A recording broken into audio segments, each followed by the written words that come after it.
ហើយកុំចោតប្រកាន់ប្រសង់ថាបើអញ្ចឹងមិនគិតជួយស្រុកដីអីរឿងស្រុកដីវានៅលើអាជ្ញាធរគ្រប់គ្រងនឹងឯងហើយប្រគុណម្ចាស់ហ្នឹងជួយមិនមែនអត់ជួយទេអ្នកមានសិលហ្នឹងជួយមិនមែនអត់ជួយទេជួយដើម្បីសន្តិភាពជួយដើម្បីអប់រំទៅដោយពុទ្ធសាសនាដើម្បីឲ្យបងប្អូនកូនចៅមានសេចក្តីសុខស្ងប់ក្នុងប្រទេសក្នុងនគរនឹងឯងទាំងវាមិនបាន 100% មែនក៏ប៉ុន្តែវាបានជាចំណាយខ្លះអញ្ចឹងទៅវាដូចជាថាយើងនិយាយឲ្យត្រឹមត្រូវយើងកុំនិយាយថាពុទ្ធសាសនាមិនជួយអីក្មេងខ្មាំងអីសវណ្ណគ្រឿងញៀនអីយើងកុំនិយាយដាច់ខាតថាមិនជួយទាំងស្រុងអញ្ចឹងយើងត្រូវនិយាយថា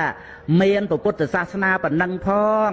នៅតែមានក្មេងខ្មាំងអីហ្នឹងដែលគ្នាមិនបានស្ដាប់ធម៌នោះណាមិនបានទទួលការអប់រំហ្នឹងណាចោះតម្រាំដល់ទៅមិនមានទៀតយើងនិយាយអញ្ចឹងបានតែត្រូវអញ្ចឹងយើងនៅតែឲ្យគុណតម្លៃនៃពុទ្ធសាសនាប៉ុន្តែធ្វើម៉េចសូម្បីសម័យពុទ្ធកាលក៏នៅតែមានចោលដែរចោល500ចោល1000នឹងពុទ្ធត្រាស់ដឹងផងឲ្យព្រះអង្គទៅធ្វើម៉េចបើវារឿងជាអ្នកដែលខ្វះឧបនិស្ស័យអត់បានមកស្ដាប់ពធនោះប៉ុន្តែព្រះសង្ឃមានកិច្ចតួនាទីរក្សាពុទ្ធសាសនារក្សាវត្តអារាមរក្សាបត្រៃបីដកហើយផ្សព្វផ្សាយអរិយធម៌បព្វធម៌ត្រូវតែឃើញគុណតម្លៃនៃព្រះសង្ឃដែលជាបព្វជិតអ្នកមានសិលនឹងចឹងទាំងដូច្នេះកណាគុណចាស់មិនមានបញ្ហាអីថាអាត្មាអញមិនបានជួយសង្គមជាតិអីមិនមែនទេគុណចាស់ជួយក្រៃលែងណាស់ជួយទាំងមនុស្សទាំងទេវតាជួយទាំងអ្នករស់ជួយទាំងអ្នកស្លាប់ទៅកាន់អបាយភូមិទៀតនោះដោយភាពជាតេខិណៃបុគ្គលជួយញាតិទៀតគឺណាញាតិតថចរិយាទៀតញាតិរបស់ព្រះគុណចាស់មិនត្រឹមតែបរតតោបជីវិតប្រែទេណាសំបីទៅកាន់អបាយភូមិនរកគ្រាន់តែនឹករលឹកមកត្រេកអរនឹងព្រះគុណម្ចាស់ជាបព្វជិតអ្នកមានសិលរួចពីនរកបានណានឹងនៅក្នុងអាកាំងខយសោតបេដកលេខ20ចឹងនៅក្នុងអត្តកថាទេវទូតសោតអីហ្នឹងក៏មានជារឿងប៉ុន្តែសំខាន់គឺអាកាំងខយសោតអានិសង្ឃរបស់បព្វជិតអ្នកមានសិលមាន17មុខ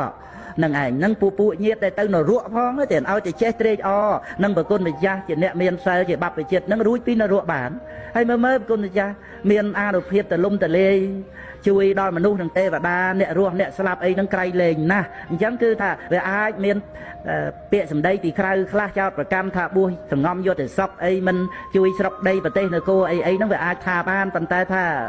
យើងមិនចេះតែមួម៉ៅដៅកាហាយកើតទុកអីទៅទេណានឹងឯងយើងពិចារណាទាំងព្រោះធម្មតាអ្នកថាក៏គាត់មានហេតុផលរបស់គាត់ចឹងទៅអ្វីសិតតែមានហេតុផលហើយយើងចូលឲ្យទៅដល់បរមត្តទៅទៀតទៅគឺជាការពិត 100% ហើយប៉ុន្តែជាការពិតដោយបរមត្តទេណាមិនមែនយើងគ្រប់គ្រងបាបអកុសលទេអកុសលក៏មានការពិតរបស់គេអកុសលដែលកើតឡើងមានបច្ច័យនៃអកុសលហ្នឹងអកុសលមូលលោភៈទុសៈមោហៈនាំឲ្យមានអកុសលកម្មអកុសលមូលហ្នឹងក៏អាស្រ័យគ្នានឹងគ្នាអាស្រ័យមោហៈអាស្រ័យឧបនិស្សយបច្ច័យអញ្ចឹងគឺថាកណាគុណចាស់មានតែសេចក្តីសុខស្ងប់រក្សាព្រះសាសនាដ៏ធំទលំទលាយជាមរតកពធតទៅដល់កូនដល់ចៅទៀតដោយព្រះខៃណាស្រាប់អញ្ចឹងមើលព្រះអង្គមិនអ្នកបួសហើយទេណាហើយព្រះអង្គមិនធ្វើកិច្ចការងារព្រះសាសនារក្សាបត្រៃបីដកពុទ្ធសាសនាហ្នឹងដូច្នេះគឺអត់មានរឿងទោសពៃអីក្នុងសភាពដែលជាអ្នកបួសទេនឹងឯងព្រោះពុទ្ធអង្គតែទ្រង់មានបព្វញុតញ្ញាណព្រះអង្គស្ថាបនាស្ថាប័នព្រះសាសនាមានបព្វជិតហើយព្រះអង្គមានតែសរសើរទាំងសរសើរបព្វជិតនឹងឯងព្រះអង្គប្រកាសសម្ដែងឲ្យភិក្ខុវជីបុត្រមួយអង្គបានសម្រេចព្រះអរហន្តព្រះអង្គត្រាស់ថាទុបបពេជាងទុរភិរមៀងទុរាវាសាករិយទុក្ខាទុក្ខោសមានសង្វាសោទុក្ខានុបតិបត្តគូតាស្មាអ្នកចត្តគូសេយាអ្នកចៈទុក្ខានុបតិតោសេយាមកគាថាកន្លះអង្គប្រកាសពីរឿងវិខវិជីបុតនឹងឯងដែលអបសក់មកយប់នឹងឬគេដេញដំប្រគំដូរតន្ត្រីនៅឯក្រុងវេសាលីនឹងឃើញតែខ្លួនឯងនឹងមនុស្សកំសត់ដូចជាអង្កត់អស់គេក៏វែងចោលអីចឹងទៅប៉ុន្តែទេវតាមកសរសើរទាំងក្នុងគាថាធម្មវត្តក៏មាននៅក្នុងសង្យុត្តនិកាយសគាទវៈ3ដកលេខ30វគ្គអ្នកសង្យុត្តនឹងក៏មានត្រង់វិជីបតសោតហ្នឹងទេវតាសរសើរថាអូមនុស្សនឹងទេវតាស្រឡាញ់លោកម្ចាស់ណាដូចជាសត្វនរកស្រឡាញ់ដំណើរទៅកាន់ទេវលោកអញ្ចឹងដែលវាទុកវាលំបាកហ្នឹងគឺថាត្រូវការដំណើរទៅកាន់មនុស្សទៅកាន់ទេវលោកណែមនុស្សនិងទេវតាណាគឺថាស្រឡាញ់ជ្រះថ្លាលោកម្ចាស់ដូចជាសត្វនរកស្រឡាញ់ដំណើរទៅកាន់ឋានសួគ៌អញ្ចឹងគឺមនុស្សក៏ដោយទេវតាក៏ដោយមិនមែនខ្វះទេ